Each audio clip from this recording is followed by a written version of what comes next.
Welcome to Unspoken Affairs. In today's video script, my name is Emily Turner. I'm 31 years old, and today I am about to share something that has lived inside me as a secret. Something that I never truly thought I would speak out loud, let alone turn into words that could reach other people. It is both a confession and a reflection, a piece of my life that still makes me question who I am and what choices I've made. To understand my story, you need to know that it didn't begin with one sudden mistake or one reckless decision. It began with a truth so quiet that I didn't even recognize it at first. What I thought I wanted from marriage was not what I truly needed. When I first married Jason, I believed our love story was the kind that could last a lifetime.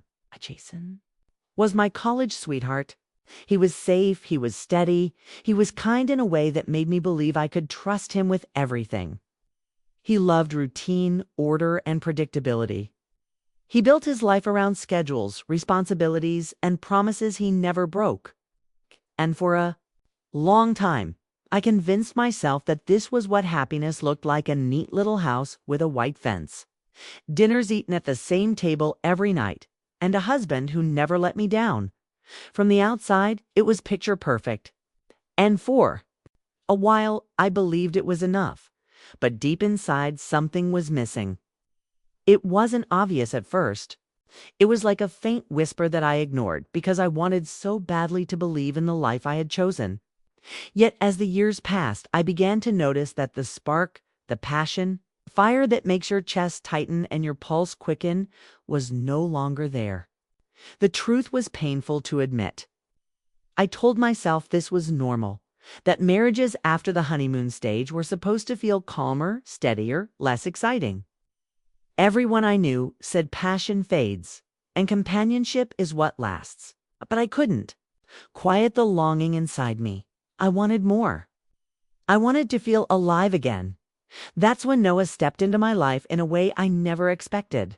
He wasn't new to Manoah, had been around for years because he was Jason's best friend. I'd always known him, had seen him at dinners, gatherings, barbecues, holidays. But I had never seen him the way I began to when my heart was quietly aching for something more. Noah was everything Jason was not. He was bold, adventurous, spontaneous in ways that both intimidated and fascinated me. He worked in construction, and his body carried the story of long days and hard work. His confidence radiated in his smile, in the way he spoke, in the way he looked at people like he truly saw them. At first, everything was innocent. It usually is.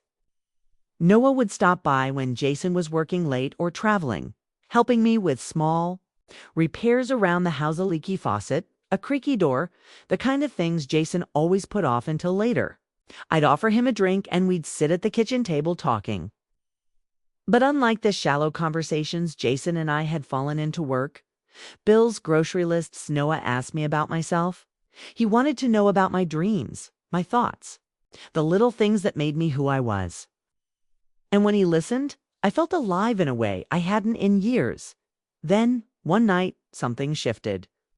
It was such a small thing, and yet it changed everything. I handed him a glass of water, and as his fingers brushed mine, a spark shot through me so suddenly that it stole my breath. Our eyes met, and for that single heartbeat, it felt like the world had stopped moving. Pulled away quickly, pretending nothing had happened, but inside I couldn't forget it. That touch replayed in my mind over and over again. The days that followed were filled with a tension I could hardly bear. Every time Noah stopped by, my chest tightened, my palms sweated, and I felt like a teenager again, nervous and electrified by something I couldn't control. Every time Jason mentioned Noah's name, guilt rose up like a storm inside me. And yet, whenever I was near Noah, that guilt drowned beneath something stronger: desire. It didn't take long for desire to win. One evening, Jason was called away on a work trip. The house felt too quiet, and Noah came by to fix a leak in the kitchen sink.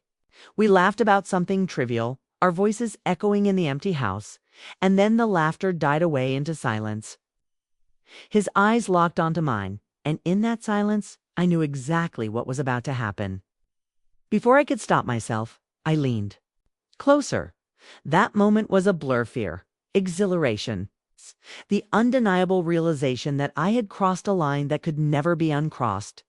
And yet, with Noah, I felt something I hadn't felt in so long. Alive. It wasn't just attraction, though, that was undeniable. It was the way he made me feel seen, wanted, desired in a way that shook me to my core. The days that followed were chaos inside my mind. I would look at Jason and wonder how he didn't see the truth written across my face. The guilt ate at me, and I promised myself it was a mistake, that it would never happen again. But deep down, I knew the truth. One taste of that fire was never going to be enough. Noah and I tried to resist, but the pull between us was undeniable. Every stolen glance, every unspoken moment carried a weight that I couldn't ignore. And here's where the real conflict began. Because the truth is, I love Jason. He has been my partner, my safe place, the man who gave me stability when I needed it most, but compared to Noah, my life with Jason felt small, quiet, predictable. Noah awakened something in me that I thought had died long ago. He reminded me of who I used to be: wild, passionate, full of dreams. I don't know how this story ends. Maybe the truth will come out and destroy everything I've built. Maybe I will carry this secret forever, torn between the safety of the life I chose and the passion of the life I can only taste in secret. But one thing I know for certain, what I found with Noah was something bigger, stronger, and deeper than anything I had ever imagined. And sometimes the most dangerous truths are the ones that make us feel most alive. And yet, even as I tell you this, I think about the choices we make as human beings. Why do we crave what we cannot have? Why is it that love alone sometimes isn't enough? These are questions that haunt me in the quiet hours of the night. Because marriage is supposed to be about commitment, about choosing one person every single day. And I wonder if my longing for passion is simply selfish. Or if it is something deeper in the human spirit, the need to feel connected, to feel alive, to feel wanted. Sometimes I imagine what life would be like if I had never met Noah in this way. Would I still feel empty, restless, searching for something unnamed? Or would I have accepted my marriage for what it was and called it enough? There's no way to know.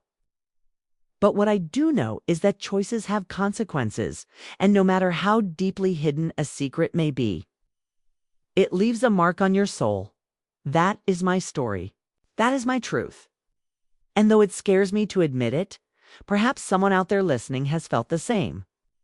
Maybe you too have loved someone safe, only to find yourself drawn toward someone who awakened a part of you that had gone quiet. If you have, then you know how complicated, how painful, how intoxicating it can be.